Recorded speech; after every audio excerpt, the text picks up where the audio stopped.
What's up, everybody? Welcome back to Real Estate Uncensored. This is the place where you learn how to reach more people online, build real influence, and attract ideal clients. And we've got a really fun episode today. Our guest today has one of the craziest stories I've ever heard. He is a best-selling author now and a financial mentor. He's the author of Entrepreneurial Money Secrets. But he has an insane backstory of learning financial stuff from people that have been to prison. We're going to talk about his time spent there, what led to that, how he essentially turned his life completely around and what he's doing now, just the journey and the path. It's one of the most amazing turnaround stories you probably ever hear. So stay tuned for that. We'll bring him in a second. Now, before we get to Andrew, we have, yes, the man with the long fingers who's constantly pointing at the camera, my illustrious colleague and co-host, Greg McDaniel. What's up today? I'm not pointing at the camera. I'm pointing at you to like, shut up, Johnson. I'm talking. It's big boy time. Mm-hmm. No, I can't wait. We're going to have a lot of fun. We were laughing our asses off on the pre-show. Gene's head is balder than normal. It is just a great, great day. And Matt still looks like the lead singer from a very well-known band. And we just don't know how he keeps that look up. Maroon 5. Yes, thank you, Maroon 5. So thank God it's not Nickelback. Hey, it's my favorite fucking band, okay? Don't talk shit about my Nickelback. Long hair pictures, it is Nickelback. When you had long hair, definitely was Nickelback. Yes, it was. But no, yeah, I'm doing great. It's a great Friday, except for the fact we have literally got a message from my girlfriend a second ago from the SF Gate. It says San Francisco Bay Area choked by toxic smoke filling in the air. I'm like, no wonder my throat hurts. Mm-hmm, all right. Mm-hmm. But does that mean you're going to talk any less on this episode? No shot. Apparently not. But he dropped off. That's hilarious. What perfect timing. All right. So guys, we're having, we may have some technical issues on this episode with Greg's feed. We'll see. But first of all, that is Greg. Greg is back. And then Gene Volpe, the evil bald ninja, the marketing expert. What's up, man? My good friend. Listen, you served up a perfect segue for yourself, and then you let it slide. You're talking about convicts in prison. What are you doing? I was like, wait, am I on? You're talking convicts in prison. You could have rolled right in. Speaking of convicts in prison, so my esteemed co-host, Greg McDaniel. And you let that slide, dude. I did. I totally let it slide. I don't normally waste very many opportunities to insult and malign Greg, but man, I missed a gaping one there. Goodness. Golden one.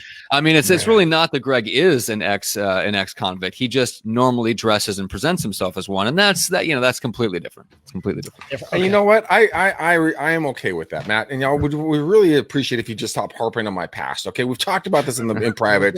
This is a hard time for me. I went through. Now, please shut the fuck up and be nice. Now, our guest is here. He's very kind. He's a scholar. He's a man. He's a young Christian warrior. He's out doing the Lord's work and just crushing it in when it comes to financing. So I'm going to do Matt's job. And Andrew, welcome to the show, man. How are you?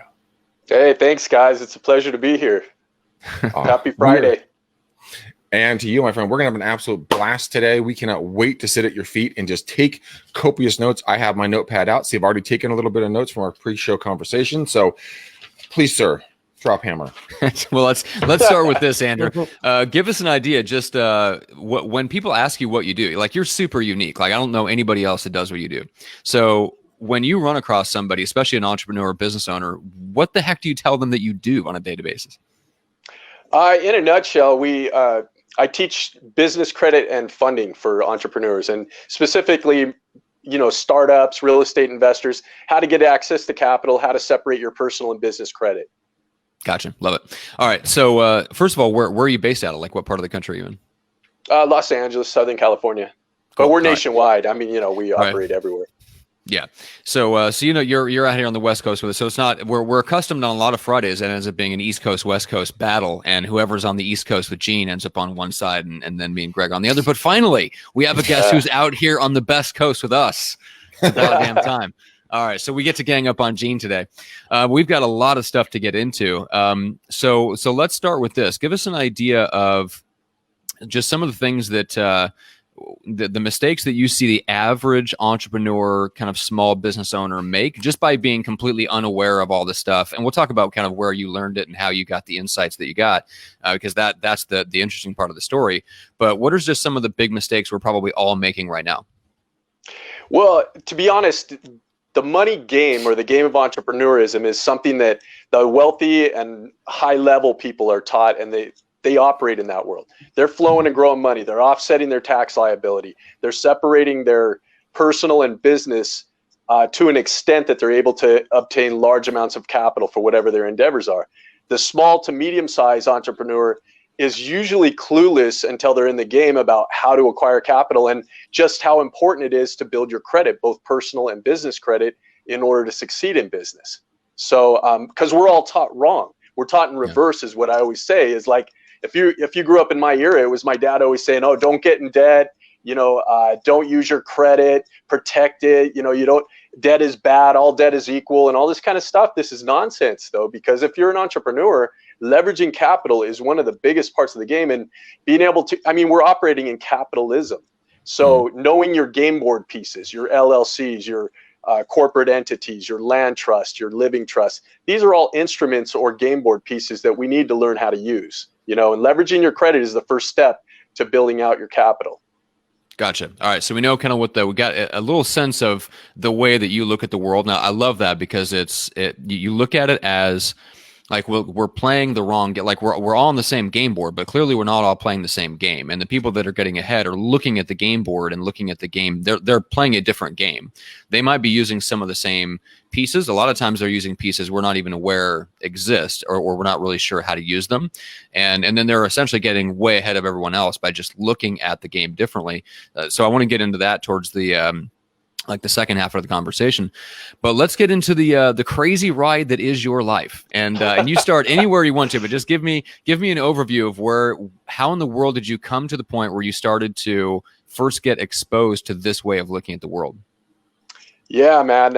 As you and I talked about in our first conversation, I had a pretty unique experience because, let's see, back in 1993, I was a college kid, student, backpacked Europe when I was 22. I always joked that I was a millennium, even though I was in the Gen X generation, because I loved to travel. I was open-minded. I knew I wanted to do something entrepreneurial. Went to school basically to get an education, but not to get a job. So I was already looking at things in an unconventional way. And I was a social science major with a business minor. So I was kind of studying both people and the way the business world worked. Well, I also was kind of an adventurer. I got to know a lot of people through the years, and I loved people from different cultures. Met up with some Nigerians, and ended up doing a trip for them to Indonesia. So in the summer of 1993, it changed the course of my life. And what I say by that is I came back and I was exposed to a world, first an underground world, because I was in Chicago. I found myself in Chicago in a motel with a bag full of money, 30 grand back in the day, and I thought I was just going to pay for my school and everything. Little did I know that another person who had done a similar thing, well, the same thing essentially, but he got caught in the airport and ended up, let's just say, telling on the whole group of us. So, so there was about 9 of us in a conspiracy case. So I went from straight A student in school and kind of carefree and happy to looking at 10 years in mandatory minimum in federal prison. Holy so. cow. Very sobering experience right there. So I'm sure that saying "snitches get stitches" kind of rings in your head a little bit for this individual. Like, all right, let's find him. You know what? Yeah. To be honest, definitely in the beginning there was a lot of resentment. Like, why am I getting pulled into somebody else's thing? But then at some point I had to kind of look in the mirror and say, wait a minute, I put myself in this position, and I had to take responsibility for it. So it started a journey. I didn't end up doing 10 years inside, but I did 10 years in the fact that I got arrested at the end of my 24th year. So just right before I turned 25, didn't get off federal probation until I was 35. So it took up a big chunk of my prime years, I would say, and paid a lot of prices, learned a lot of lessons, met some really interesting people through the whole process, got a background look into the federal criminal justice system. And so got exposed to some people that I probably would have never met not probably, for sure I wouldn't meet on the street, because these are like corporate CEOs of Fortune 500 companies, for instance, and mafia accountants and things like that, because I ended up doing time in a federal prison camp. You hear about Club Fed. So I ended up in one of those as I was a first-time offender. And, they didn't see me as a bad person, ultimately. They just saw me as a stupid kid that made a mistake. So I'm thankful for that. But I ended up going to a unique place where I got a unique education. Let's just say that. So Well, the good thing about life is that everything happens for a reason. That's why people are listening to this right now. What you went through, obviously, was it the perfect thing in life? No, absolutely not. But did you get an experience and education that you couldn't even pay for? I mean, you paid for it in a different way. But I mean, when you look back on it, like everybody looks back on their life. Some people look back on it with regret, but in reality, everything you went through made you who you are today. Which now that's why you're here to share what you learned, which are invaluable life lessons and money lessons that people just don't teach. Right. Yeah. Especially to real estate agents. Right. And so you're here now as a value add service. So, I mean, you got to thank the big guy upstairs, you know, in the cat box in the sky, you know, for everything that kind of what took place. Right. Man, I couldn't have said it better. I mean, that's so true. And the evolution of going through that whole process, it was hugely humbling, you know, to say the least.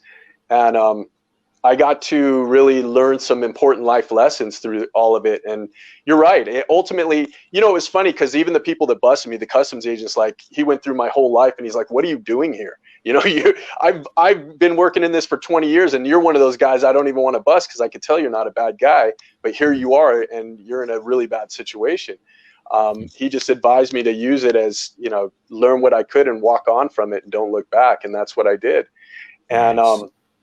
yeah, so you're right. I mean, now it's time to share it, to give back, you know, and I had been told through the whole experience, hey, you need to write a book about this. This is crazy, you know, and I think I was ashamed for a long time. And, you know, I went through a process of catharsis afterwards where when I got out of prison that I had to get sober because I ended up being depressed and an alcoholic and I was burying myself. And then finally I got another opportunity.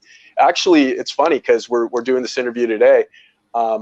And yesterday marked 16 years of my sobriety. So I actually put the bottle down. I was in the hospital for 10 days.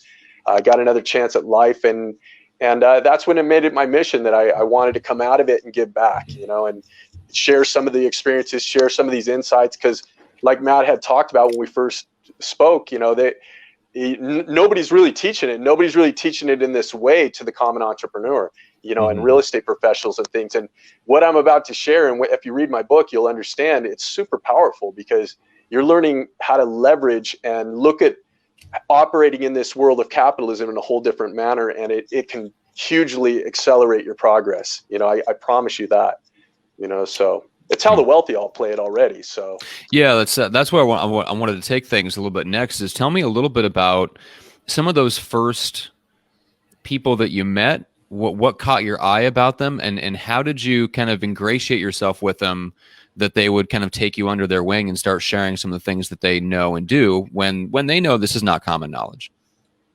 Yeah, well, again, being in a federal prison camp was the first step. And, you know, when I went in there, I was a kid still. I mean, if you're in your 20s, I still feel like we're kids, you know. So I was young and I was scared and, you know, you got to put up a front and put on a face. And I know exactly what it's like to be poker face and act like, if you see pictures of me during that time, I look like a tough guy. And, you know, it was just an image that you had to portray to survive, you know, really is what it come down to. But I went from a transition even through where I was locked up for the most part. One of many places, but where I did the majority of the time was a federal prison camp. And I went from being hanging around cholos and you know, the harder drug traffickers and things like that. And I got kind of taken in. I met a couple of guys who were very wealthy, just really walking. And, you know, funny enough, I don't know what your guys' spiritual beliefs are, but I was praying. I was like, how am I going to get through this? You know, and I hadn't prayed in a long time, but I was reaching out and these two guys appeared out of nowhere and they just kind of took me under their wing. And one of the guys ended up being he was the most wealthy guy in the whole place. He owned like 40 corporations and airlines, you know, movie studios. And he's the one that first taught me about how powerful corporate entities are. He's like, Andrew, I own 40 corporations. And he goes, I control everything and I own nothing. And that's how I don't pay tax. That's how everybody does this. And leveraging debt and yes. And leveraging money, other people's money. We know this in real estate, OPM, you know, other people's money. What we don't know is how to access it from the banks and lending institutions and alternative funding sources on a large level, because the more you learn to leverage capital, the more you're offsetting your tax liability and you're building your wealth. So there's controlled debt, you know, and controlled use of credit and separating your personal plus your business credit plus something most people don't even know about, which is bank credit. So there's 3 credits together combined, and you have access to unlimited money. So, and borrowed money is more powerful in a lot of ways than your own personal capital, because you're able to offset taxes with it. And if you don't have a good tax plan and strategy, as you all know, whether it's capital gains or whether it's just earning a high amount of money, they're gonna take a chunk if they can. So you got to think about that ahead of time before you're making the money, and then put that revenue back into the source. You might even want to start a foundation or a nonprofit, because where do you want to land it ultimately? So I know we don't really have time in this show to go through all that, but I call it flowing and growing money, because you're using these game board pieces, corporation, LLCs, land trust, and you're circulating money around. So the money's coming in, revenue's coming in. You're using it to pay for your staff, pay for your technical stuff, pay for if you're buying a piece of property or whatever, and then the money's flowing back out. What's your return on that investment? Where's the money coming from after that? The passive income, hopefully, in the end. And then where does it land from there? It just continues to flow and grow, So just that imagery right there changes a lot of stuff. We had a gentleman, Chris Nigel, was on the phone. I definitely want to connect you with Chris Nigel. Great guy, another financier guy. And you're the second person to say, like, he used the analogy, and you did the same thing. Like, money is flowing consistently, right? He said, to his daughter, like, hey, do you want to drink from this stagnant pond, or do you want to drink from this thriving river? I mean, which fish do you want to eat, right? And I just think a lot of people just don't get that, because they think, well, you know what? Here's my bank account. I'm going to put my money in my bank account. It's going to make me 0.01%, and damn, I'm doing great. Yeah. When in reality, you can make a lot better decisions, is from what I'm hearing from you, right? Yeah. Not only that, when you put money like that, like you're saying in the bank account, you're losing money, because if nothing else, just from oh man, I'm mind blanking right now. Just from inflation, if you sit your money and park it somewhere where it's not earning something, you're losing, because your money tomorrow is not going to be worth as much as it is today. And you park it there, and you think it that way. And I love his analogy, because that's something I always say too. Like, everything's flowing in the universe, and if it stops, if it's blood, if it's water, if it becomes stagnant, you die. It stops, it becomes poisonous, so you have to continue to flow it. So using those kind of analogies, and you look at it throughout, whether it's money, whether it's relationships, whether it's your health, whether you have to keep moving. Movement is and the flow of life is the way it all happens. So this is just another way to look at that and use that same terminology and that same mindset into what we're trying to do here as entrepreneurs. So here's a question for you. And this popped in my brain. I know, Gene, I think you have a couple of questions too. I saw you kind of raising your hand over there. Yeah. Yep. I'm going to ask one question. I'm going to let Gene take the throttle here for a second. But when you originally had that conversation, so you're walking around the prison yard, from your description, right? Or the prison, wherever you were, and these 2 gentlemen appear. They obviously weren't angels or entities. They were real human beings. But they stepped into your life for a reason. When they first befriended you and they first started talking to you, a lot of people probably might be having the same like moment of going like, what the fuck are you talking about? Like, this doesn't make any sense. Like, nobody's taught me this. But when you sat down and you had that first real conversation with him, and he looked at you square in the eyes, and he said whatever he said to you, and you're like, I get it. Explain that. What did that moment look like? First of all, I just felt this. It was like you said, they were brought into my life for a reason. It was like I got mentors. I got granted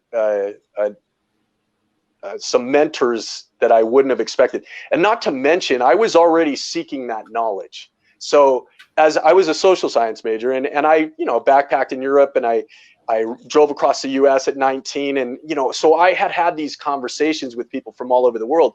And I was already having these ideas about capitalism and because I read the Communist Manifesto and the Wealth of Nations. And so I was getting ideas about how these different constructs had come about, how America was a big, basically, experiment for capitalism. That nothing in the world had ever seen anything like this, a free market society where somebody that could be dirt poor raise up and become ultra wealthy and own land and do things that in history that just wasn't possible. So I was already fascinated with all that stuff. And then it was another interesting thing that I was stuck in the prison I was at, because I had heard, and I can't verify this, but we had the a highest average IQ of any prison in the country. So I was dealing with doctors who were like, you know, the guy, the sperminator, the guy that was inseminating women, and he, you know, they made a movie about him. You know, he was a genetic scientist, you know, he was teaching the health classes, and they were, you know, stockbrokers who were multimillionaires were teaching about the stock market and ups and downs, and economists. And, you know, we had this guy teaching about corporate stuff, and lawyers teaching, you know, it was incredible. It was like an MBA program that I couldn't have even asked for. And I was taking copious notes and sitting down and going to every class just to do my time. I was basically trying to work out, get healthy, and feed my mind. So I was, ironically enough, I read a ton of books when I was there. And the first book I read was The Art of the Deal by Donald Trump. Little did I know he would end up being the president, you know, this much further down the road. It's crazy to me to watch that, you know, because that was when I first decided real estate was going to be something I was going to pursue after I, you know, was finished with this chapter in my life. And, you know, because what I really got from it more than anything was corporations. You got to learn about entities. You got to learn about these things, because these are the biggest two vehicles. And, you know, all of us have read Rich Dad, Poor Dad. He talks about the same stuff. You know, you want to use real estate and you want to use corporations in order to offset taxes and grow your wealth. Those three basic principles are what we're all trying to do. And if we have this mentality of flowing and growing using these things, then we're just directing that flow around in our direction. And we're getting the benefits from it and passing it on.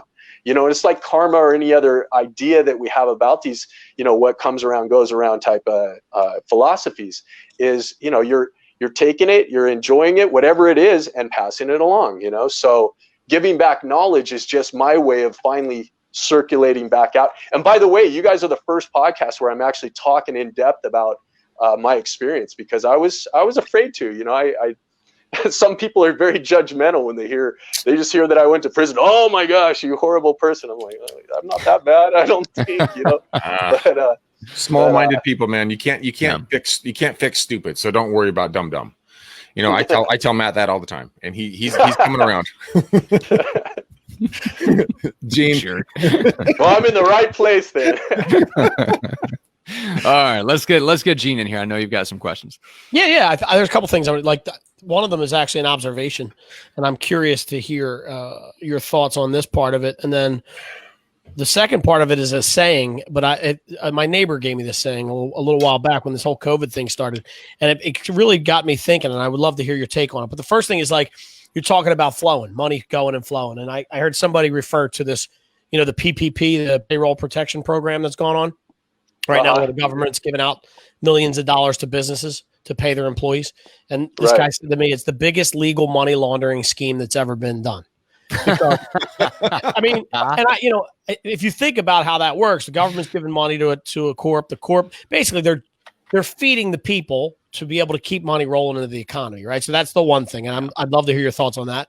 The second one is a little bit shorter, and this guy said to me across the street, he was talking about, he's my next door neighbor, and he was talking about people struggling with their mortgages and all this stuff. And he said, you know, I heard this guy say one time, when you owe the bank $10,000, the bank has you by the balls.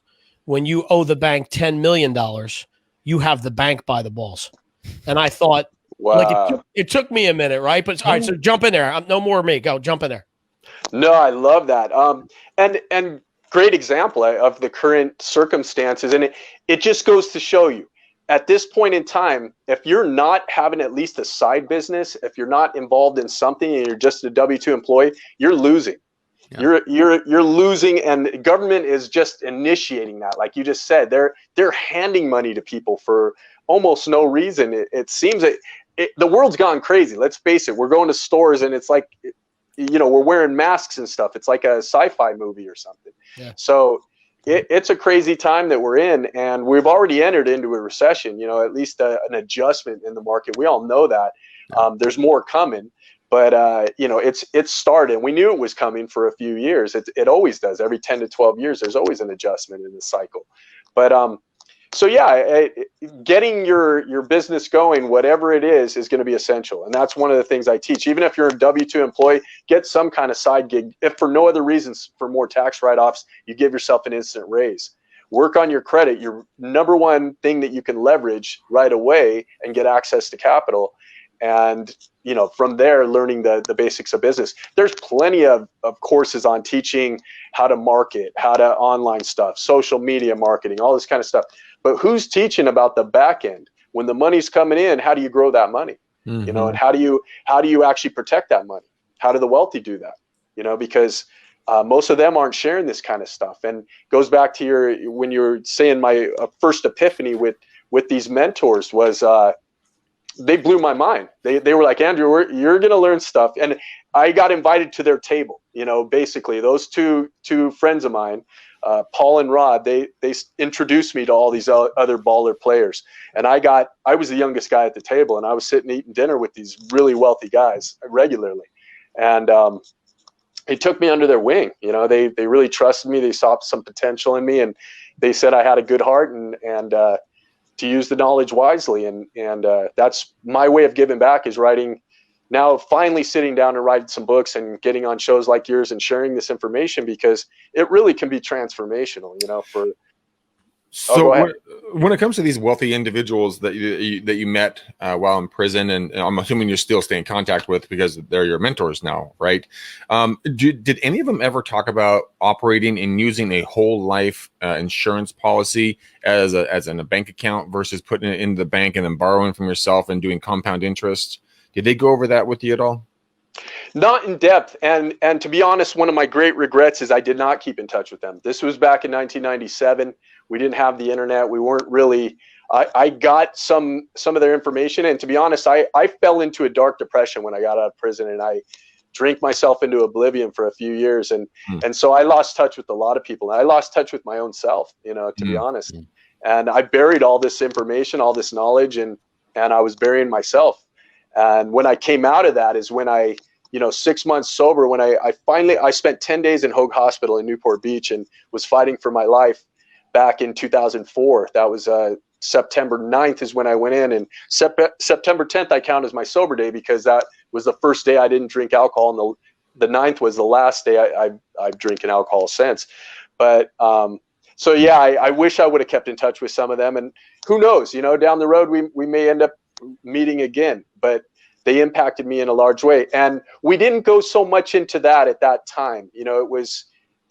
I know what you're talking about, and I think it's super powerful. And leveraging and using any source, is these principles apply to whatever you can. So a retirement strategy and utilizing, making your own bank is what you're talking about, right? You're basically setting up your own financing to become your own bank. You can become a lender through your, and then you're tax free. If you're, so again, it's like starting a foundation or a nonprofit. I did learn that part where I feel like it's the full circle. Like you start with your own stuff, you start with a profit company, and then you're growing that wealth, and the extra money can go anywhere you want. You can donate it to charity, or you can give it to the taxes, and again, I'm not saying don't pay your taxes. You want to pay your fair share. You want to do what's right.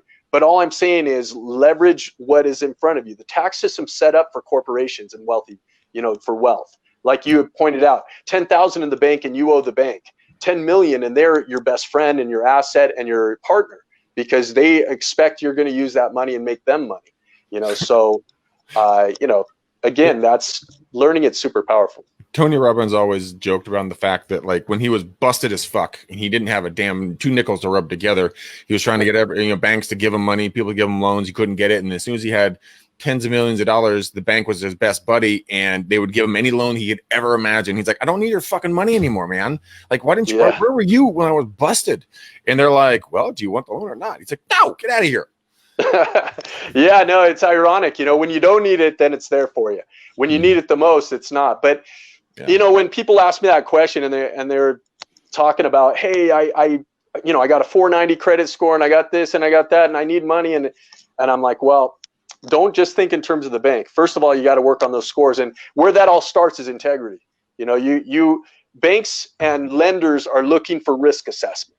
They're they want to safely lend money and get a return on the money. So integrity means, how are you living your personal life, your business life, everything? Are you tracking everything? Are you aware of making payments on time, or because it comes down to your word. If you say you're going to do something, do it, Now, which isn't to say you might run into unexpected problems, and that's where bankruptcy law and stuff comes into play. Our president has done it several times, and they're like, well, how come it didn't hurt him personally? Because he understood, his advisors and his team knew that separating his personal from his business was essential. So he could bankrupt a casino or a corporation, and it didn't affect him personally. And in fact, he could restructure everything, get new loans because the banks want their money still, and they'll restructure with you. And then he was able to leverage that and turn it into other endeavors, and we're going to fall down in life and in business. It's learning how to fall down and keep going, because as entrepreneurs, we all know we're not going to win every time. We're going to take chances. We're going to risk. We're going to grow. We're going to learn. We're going to fall down. We're going to get up, dust ourselves off, and keep going. So having that kind of mentality is what separates a person who just wants to show up at a job and punch in a clock and make a certain amount of money, and those that really feel like they can attain freedom, which is really my ultimate goal is, not to have to worry about any of this stuff and just become the best version of myself, Well, so a lot of people shame the president for bankrupting, right? But you're saying, look, it's not a negative thing. It's actually, he did a smart strategic business move. Now, you guys are going to probably beat me up in the comments. That's fine, whatever. But the fact of the matter is, but what I'm saying is that like him or not, I don't give a shit what your political preferences are, but he understands the rules of the game. And I guess that's, Andrew, that's kind of what you're saying, is understand the rules of the game so that when you're playing the game, you know how to beat the game, right? 100%. He even, in fact, I was watching the debates when he was debating with Hillary, and somebody had brought up about his bankruptcies, and he just goes, "I'm smart. I understand the system," and he knew 100%. He was like, "I don't feel bad about it. You guys want to shame me or make me feel bad, but the fact is, all the smartest, wealthiest guys do it and have done it. And when it's necessary, it's necessary. Restructuring happens. Acquisitions and mergers happen. So." Understanding it and taking your emotion away from it, because it's like I tell people, when I worked in mortgage, I was in the finance world from 2003. I worked in the mortgage business during the beginning of the, that boom period. And, I did really well during that time and did like a lot of people, and then lost it all in 2008. I lost all my investment properties. I lost my mortgage company, all that kind of stuff. So I went through that period where you had to recess, but I never looked at it as my identity. So when we don't look at our credit score as a badge of who we are, and we don't look at certain things in the way that society's trying to tell us we need to, then it allows you to have self-empowerment to do whatever it is you feel you need to do. What is your great gift that you can bring? What solution are you providing? Because we all have unique things, and we all need each other. So it's that sharing, that pool of information. That's, I think, the greatest thing on the internet is that we now have access to information on a level that the world has never seen, and that's super powerful, Yeah, I love that. I love that, especially the last part you just said right there. It's so powerful. We all need each other. We all are putting out something else out there that another person can feed off and grow from and become better from. And then we're doing the exact same thing out to other folks. So it's a very symbiotic relationship. And a lot of people, like you just said, you are ashamed of your past. You haven't told your story. This is the first podcast you've really gone in depth on it. But we don't know how many thousands of people that are going to hear this are going to resonate with you going, man, Andrew's he's a brave human being. He put his past out there for all of us to look at. None of us judged him in a negative light, but yet he had the nerve to do it. That's going to give someone else the encouragement to live their best version of themselves and do something that they're afraid of. So you're doing what you're talking about right now, man. How cool is that? Well, and it's the same for you guys. I mean, we were talking before the show, and you were giving me tips on equipment, and I'm entering into this whole new realm of podcasting. And you guys are already mentors. You're paying it forward. Whoever hasn't seen that movie, Pay It Forward. That's the basic principle we're talking about. We get it. We're conduits. I mean, let's face it. We're on this planet for a blip in the annals of time. Yep. Our lives are, if we're 80, 90 years, we're great. But the Earth's been here for billions of years. So if you really look at it in context, our lives are already over. We just slowed it down to a point that, we were trying to make sense of it, and we're leading for the next generation. And the biggest gift we can get, I got a 9-year-old son. And the biggest gift I can give him is the mentoring and empowerment to be the best version of himself, to not have to make the same mistakes I did, so that he can spread his light, you know, and do whatever he can, and on, you know. And that's our immortality, is our, you know, our bodies last a certain amount, but that energy transfers to the next generation, you know. And I didn't know that till I held the baby in my hand, who looked at me, and I felt like I was looking back at myself. It was profound, you know, to say the least. That's a trip. I have a good friend of mine, Jake Wolf. He cracks me up. He always says, you know, you're living a non-infinite life. And I didn't really understand what he was talking about. I'm like, all right, you're cuckoo crazy town, right? But then I started listening. I really kind of started listening that you're living your non-infinite life. Really understand that you're not infinite. You have an expiration date. You don't know if that's today, tomorrow, next week, next month, next 10 years, 100 years from now. But, you know, like you're saying, you're giving back, you're learning, you're growing, you're becoming a better version of yourself. And so then when you wrapped your brain around this and you sat down and you busted out the book, what did that do for you, both mentally, spiritually, emotionally, you know, financially, business wise? I mean, did it help hone in some stuff because you were able to wrap everything around in a nice, pretty little wrapper of a book?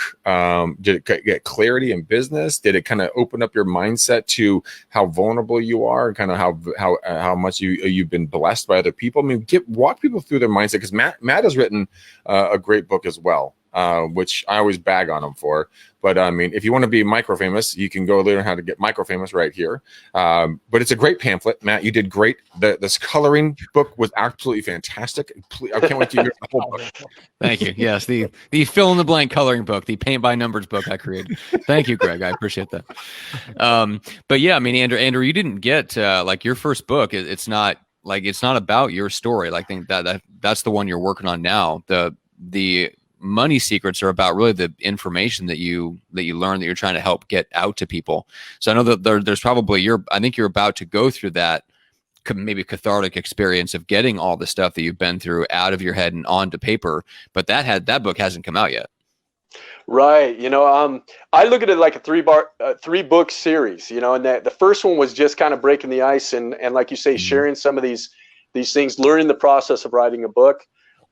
It was definitely cathartic. It was, as you could probably attest to, is maddening at times. You get super critical on yourself and you feel like, but then you just you push yourself to finish and hopefully find the right mentorship. That's another thing I learned, is coaches and mentors in any stage in any game we're in are essential, you know. And so that was big, and putting it out there. To me, it was just getting it done. And then when I got received the way it was, you know, our coach, you know, because Matt and I share a coach, and she was like, you know, thrilled for me that it was, you know, went to #1 in several categories, and it reaches and changes lives. And that's really what it was about.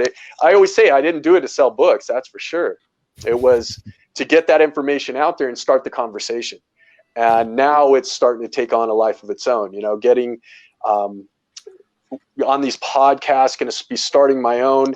My business is growing. Our email list is exploding, and it's just about helping more and more people and working on the next one soon. And that's going to be super emotional, I know, because I'm going to really have to revisit, you know, Jakarta, Indonesia, 1993, and you know, when I had hair down to the middle of my back and I was playing guitar and you know, just a carefree soul, you know, going through the universe. And then all of a sudden I found myself in this crazy world, and I was just like, why me, you know? Like, but fast forward, I never thought I'd live to be this old, and here I am now, and I feel like I'm just getting started, you know. So yeah, that's a weird thing, isn't it? We mentioned it earlier, like we all still feel like we're in our 20s, and right. Yeah, I mean, granted, like you and Gene have kids.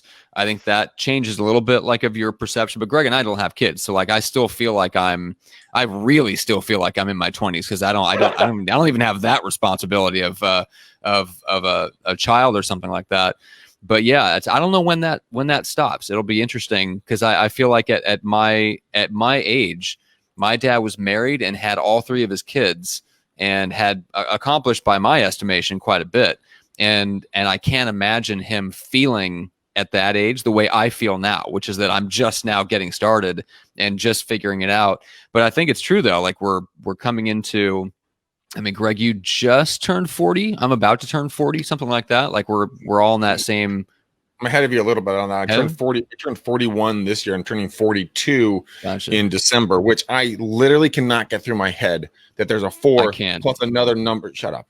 Another number behind it, because I just don't feel that old, right? That's a mental mind. That's a mental way of looking at things, right? Give it a couple of years, you'll be. I think like these, for all of us, just the next 10 to 15 years of time are going to be the most growth, the most impact. Way more impact than we've made up until this point. Yeah, it's interesting to feel that way, and to be at this age when my dad was, had already accomplished a bunch of stuff, and now I'm feeling like for me, like the next 10 or 15 years are going to be way better than the last 15 years. Yeah, 100%. Go ahead, Gene. I know you were wanting to mention something. No. I was going to make a joke about how not all of us still feel like we're in our 20s. I get out of bed in the morning and I'm like, it hurts like shit. What is your wife doing to you in the nighttime? Is she poisoning you slowly? What is happening? I will tell you. I just got some inside information. We were with some friends over the weekend, and I hear her say to the wife, I'm surprised because he snores. She goes, I'm surprised he's not pissing blood in the morning for all the times I'm elbowing him and kicking him in the side because I snore a lot. So I was like, wait a minute, is that what's going on? There you go. Man, you're waking up with bruises like an abused spouse. That's no wonder you're waking up feeling old, man. But his wife's no joke, dude. She's in the medical field. She knows how to keep it under the shirt pattern, so bruises are shown outside the t-shirt. Okay, just body shots. subtle damage. Exactly. All right, Andrew. Let's finish out with this because our time is limited, and I want to make sure we get a little bit. There was a couple of questions that I wanted to ask selfishly. So in the book, you talk about how corporate credit is like the unicorn of the entire credit world. I've never focused on building corporate credit or business credit. Why should someone that's just a straight entrepreneur, you're making a high income, you're doing everything you can, you've got your LLC, maybe you've switched over to an S Corp, you're doing kind of those things that are standard operating procedure that your normal accountant will tell you to do. Why should you go down the path of building separate credit for just the business? And let's walk through that just for a few minutes. Well, we kind of already mentioned it. I mean, having your business and personal life separate is super important. It's kind of like why in real estate, to use that analogy, why you would have land trusts or LLCs for each property you're holding. Because if you got sued personally, you don't want to be liable to take everything from you. And it's the same in the business world, whether you're being sued or whether you're leveraging money. You want to be able to have that credibility. And let's back up. One thing in the book that I talk about that I want to make the point that everybody should understand. And in one of my talks, I Googled this when I was speaking in LA, and I said, what is a corporation? And one thing that I learned that's a great tool that you guys can all learn is all it is a legal person. It's your puppet. You become the puppet master of a puppet in this game. And so if you look at it like that, you're pulling the strings on something, and it's your buffer, your insulator from the tax world, the auditors, and from personal liability. Because when you got money, people want to come after it. They're going to sue you for it. They're going to audit you for it. If you don't have nothing, nobody cares. But as soon as you start becoming wealthy, as soon as you start acquiring money, then you become a target. So that separation is super important. Not to mention the magic happens when you got strong personal and business credit, because then you can access all kinds of money. And then as you create passive forms of income, then it becomes more, because you're open to more lending programs. So the sooner you do it in the game, because seasoning is a huge thing too. You get 3 years into your LLC or corporation, now you can apply for government funding and things like this. Whereas when you're first starting out, you only have access to certain amounts of kinds of capital.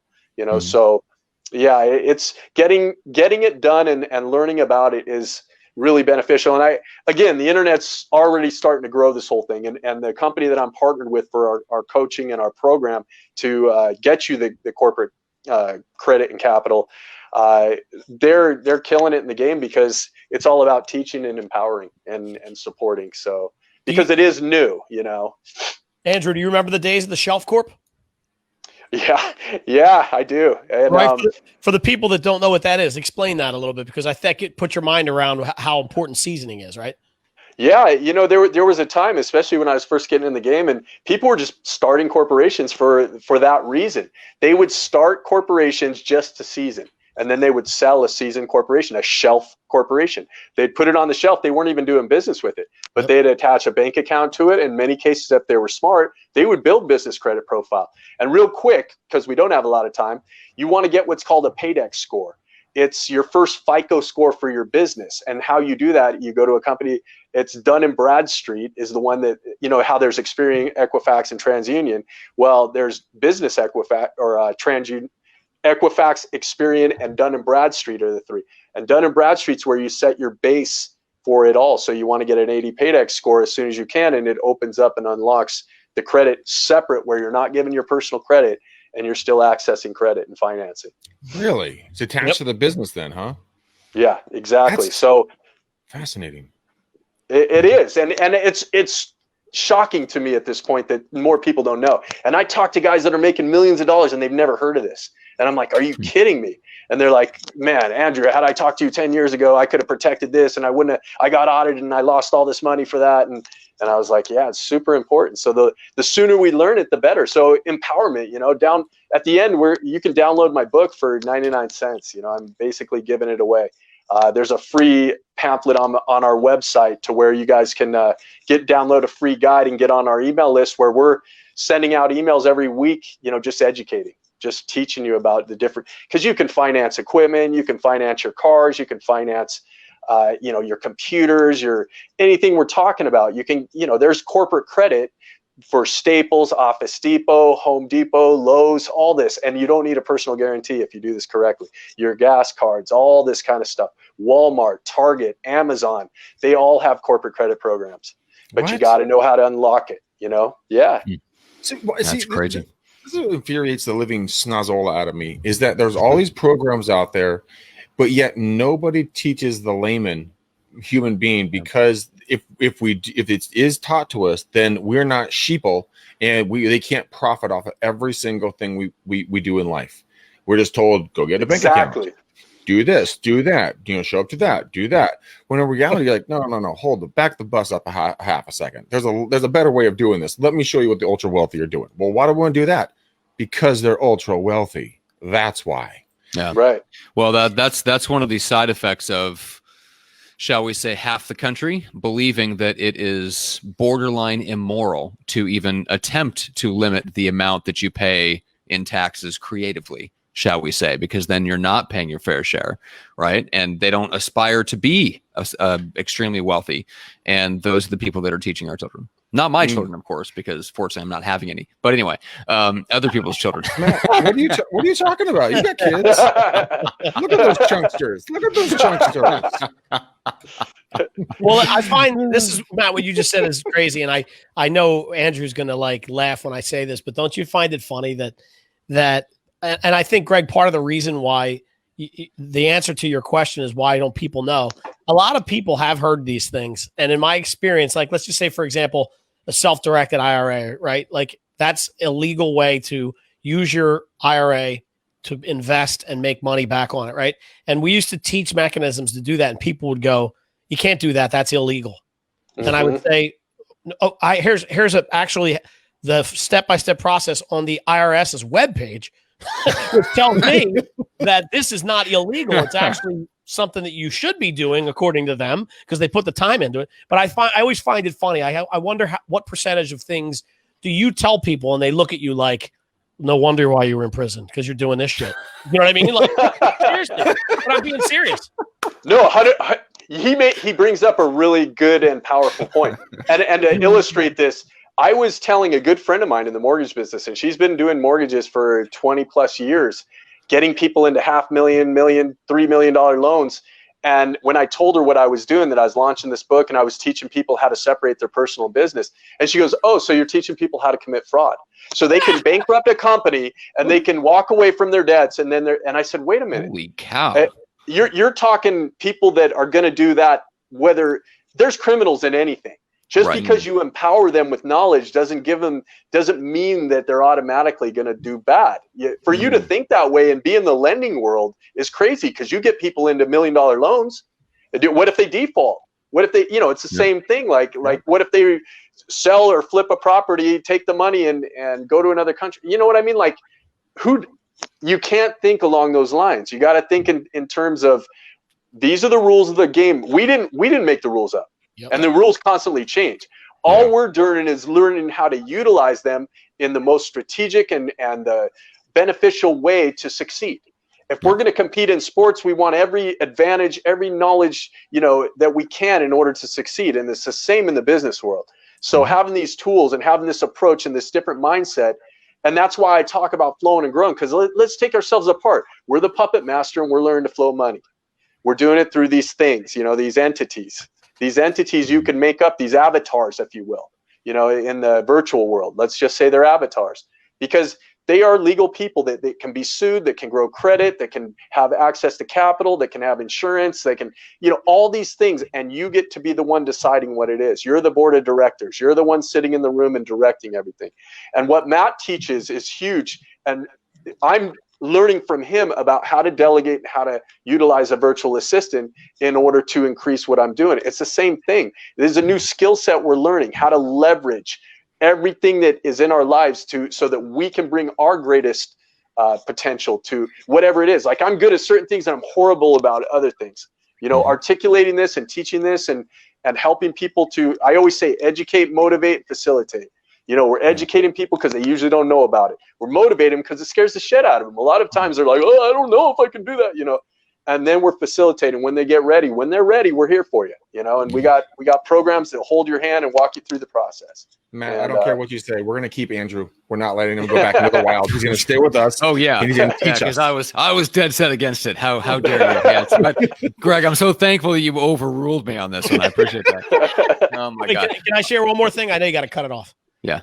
I want to share one more thing. And I think this is interesting. The first time I ever realized this was a game, right? That when what Andrew was talking about was really just moving shells around. I used to work with these two guys who ran a real estate company where they invested and bought. And I remember talking to them about it. And they said, we got hit in the face with some new bills today. And I said, well, what does that mean? They went to talk to their accountant, and the accountant said to them, you need to go out and buy new cars. And they were like, okay, so what? Like, what do we need to do? And he said, well, I'm looking at the S550 for you, Mercedes S550. And they were both like, that's $140,000 car. And he goes, yeah, and we're going to have to lease it. And they're like, okay, why? And he goes, well, because we need a big chunk of payment. We need that write-off. Like, you're making too much money right now. You have to write it off. It's either going to go to the government, or you could drive around in a $140,000 car. And they go, okay, that's awesome. So which one of us gets it? And he goes, no. You both have to buy one. And I was like, so here's what the deal was. They were making so much money that they had to go out and get S550s. And I was like, yeah, that's what I want to do. Well, see, that's what Grant Cardone did. I mean, that's when he bought his like $40 or $50 million private jet, because he was going to pay like some astronomically large amount of money in taxes. So he just went out and bought a fucking jet, and he writes everything off because it's a business write-off, and he doesn't have to pay the taxes. Now he's got a brand new spanking jet. Okay, It's the game. It's the game. You remember Hummer back when I was doing the real estate back in the day? That was exactly what CPAs were telling realtors and stuff. You got to buy a Hummer. Why? For marketing purposes, and because it's a commercial vehicle and you can write it off 100%, depreciate it, sell it in a few years. So you're doing it to save money, to save revenue, and to increase your visibility, because it was a symbol. Now it's a symbol of a joke, kind of. Excuse me, all you Hummer owners, but it's got to be. I was gonna say, I'll still take an original slant back Humvee anytime. One of those, definitely. Yeah. Dude, but not a bright yellow H2. That's a little aspiring rapper for me. That's not my game. All right, Andrew, where's the best place to get the book and get into your world? Yeah, man. You can go to entrepreneurialmoneysecrets.com, and again, it'll send you right to a link where you can download it for 99 cents on Amazon. And then you can also go to flowbusinessfunding.com, just like it sounds, flow, like flowing water, businessfunding.com, and you can download the free guide, and that'll opt you into our newsletter, and you'll be getting information, every week about different programs, different things you can do in the business credit world. So, just teaching, and jump on a call. You can set up appointments, and we can do a strategy session for any of your listeners who would like to know a little bit more and get some guidance, So it's flowbusinessfunding.com, correct? That's it. Correct. And then I know we don't have time to answer this really quickly, but we have a gentleman in our show who is asking questions. And I believe, Jeff, let me get to you really quickly.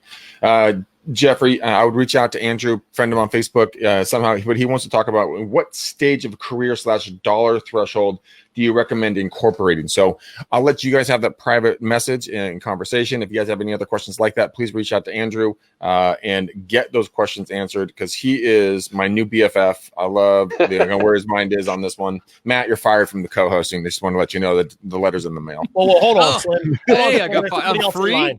I'm free. Oh. You're free. Go, my child. Go. Oh, man. It's too much fun. So, Volpe, where can people reach out to you? I'll keep this short and sweet. GeneVolpe.com. There's a little widget out there. Hit it up, and I'll do the same thing for you that Andrew just offered. This is on the marketing side, of course. Just give me a buzz, and I'm happy to sit and talk to you about any of your needs. Okay. And Matt, where I have this up for you. Hold on. If you guys want to reach Matt, that you can give him a call on that number right there. That is his personal cell phone number, or is it? It's going to say you're 2 digits off on the phone number, and somehow managed to also spell my name wrong. Thanks, Greg. Appreciate it. Love you too, buddy. Love you too. I was moving too quick. Oh, that's hilarious. That's awesome. That was awesome. All right. So for me, just go to microfamousbook.com. You can get a copy of the physical copy of my tiny pamphlet, as Greg calls it, of the book, how to become famously influential to the right people. So go there and get that. And then Greg, same question for you. Guys, I'll make it really, really simple. You guys can easily just shoot me a message. I'm here on this number, 925-915-1978. That's my cell number. You can text me there. Either that, or you can shoot me a message on Facebook, shoot DM, or Instagram.